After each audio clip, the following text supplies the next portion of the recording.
Hey, when we moved this one up, real good. I was gonna let him go, you know?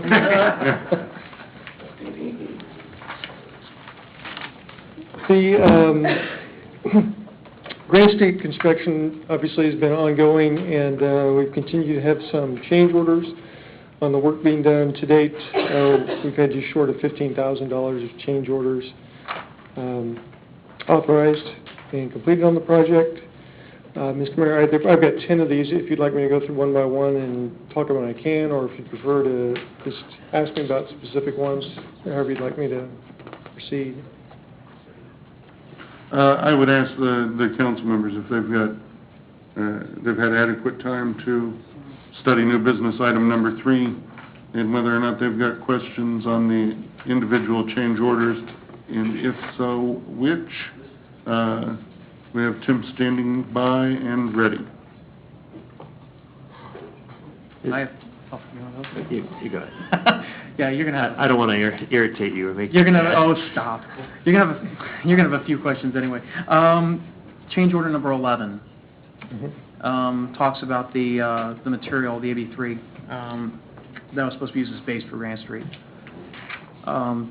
States here that the city contacted the design engineer and requested they review the quantity. What was the impetus for that communication? The contractor was showing that he was bringing in more material than he had anticipated, or he was using more. And so then the question came up, well, why is that? And that was the answer was, well, it was detailed on the plans to show the AB3 under both the roadway and the trails, but the quantities calculated, they failed to include the quantities underneath the trail. So we still needed it, but it was not included in the original bid document. Was that just an oversight on the part of the contractor, or was that On the engineer. on the engineer? Yeah. Can we file a claim with their errors and omissions insurance, or Well, it seems like they have to own up to it and... Well, if they had included it in the original contract, we'd still be paying it, the same amount. Because we're paying them at the unit bid price. But would they have been competitive on the bid? I mean, I don't It's remember a the fraction of details. a $2.2 million contract. So, great. I mean, could it have changed things? Yes, but these things, I mean, you can't go back in time.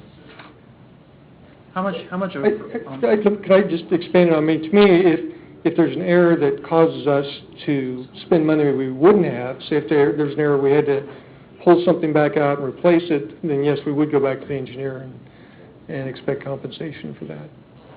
Do you typically, because I'm looking at all the change orders, and there's many, and I know there were several that were in our last council meeting as well that we had to discuss and vote on.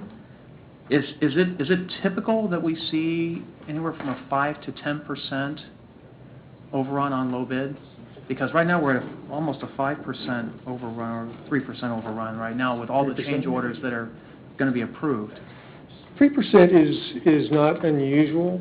Okay. And in the engineer's defense, this was a very fast-paced design. It was done in short order, and it's required a lot of effort by our field guys to really figure out where these things are and make the corrections in the field. So, yeah, 3%'s a little high, but not, especially for a fast-track project. I would say it's not unreasonable. And this is fast track, obviously, because of the urgency of getting the elementary school online so that we can start routing students to it on August 1st. Right. So. And again, I mean, what I said before applies to all of these, is that if the plans had been done 100% correctly initially, I mean, we would have been paying for these anyway. Okay, and I understand that. It's not as much the design as I'm concerned about as the situation with the contractor and the fact that this was put out to competitive bid, and the differences here, although slight as you admit, may have at some. I don't even know what the 3 bids came back with, but if you add up all these change orders, and then we cannot assume this is the last of the change orders. I think there's probably going to be additional change orders that come down in the month of July as we get closer to completion of the project. Understanding all that, is it a situation where the contractor missed something, the engineers missed something, that if they would have had that incorporated into their bid might have created a different situation with who actually did the work? Or Well, it would have raised everybody's bids. nobody's bids were taking this into consideration? No. All had the same scope. Yeah, They they all had had the same scope, they had the same engineering specs. Right.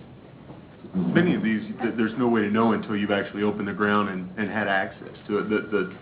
The fill on change order 11, that's a wrong calculation, but it still would have ended up the same result. But some of these other pieces, until you actually access Yeah. that piece, you have no way to anticipate. Fair. It just seems to me that a $20,000, $22,000 oversight and calculations seems to be a little large. I understand in the grand scheme of a $2.2 million project, that's not much, but if I'm doing budget work and I'm in the middle of a budget cycle for my company and I miss something by $22,000, it's a big deal. And I think that when it comes to expenditures of public works dollars, $22,000 can do a lot of street patching. It can do a lot of, and I'm saying, if that we would have known that up front and budgeted up front, then it makes it a little bit better to deal with. But I don't like hearing calculation errors causing, $22,700 in cost overruns. That's just me. I had a question about number 11 as well, but most of it's been answered. But since it is an error on the calculation part, we can't go back to anybody and get it, or it's just all us and that's it? Well, like I said, if the error had not been made, we'd still be paying the same amount regardless.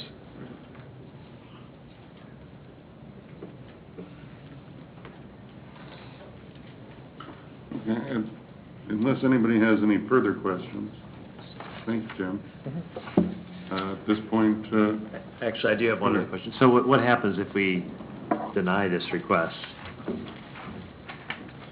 Well, some of it, for instance, the change order 11, that work's been done because it was in progress when we realized there was an error. We would have to find out, we would have to try to cut something out of the project to make up for that cost. So, going back to the last time we did this, was the school district also sharing in those overruns? Yes.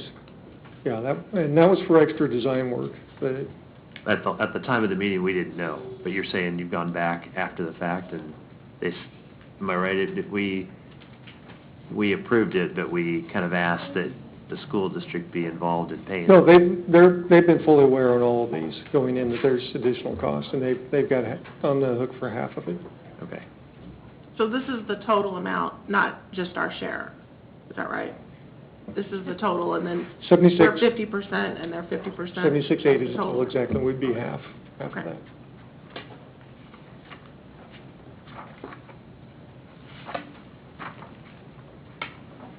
okay. Tim, thanks. At this point, I'd like to open up the floor to public comments on new business item number 3. If anybody has any comments they would like to make, approach the podium, state your name and address for the record, and be heard.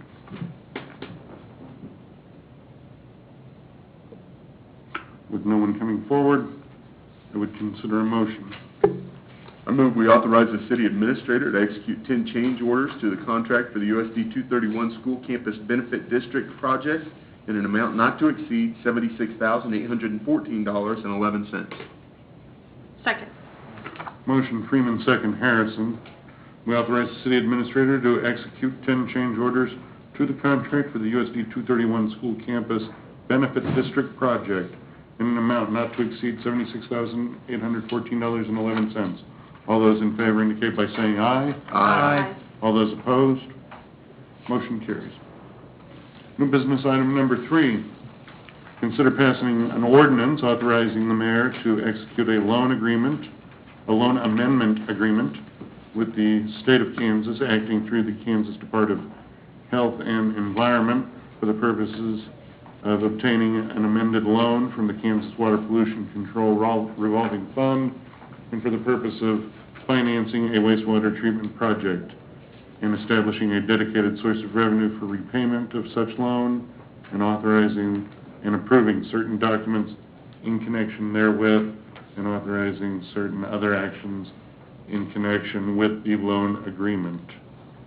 Jim Melvin, good evening. Basically, this is just a follow-on to the loan amendment that has already been applied for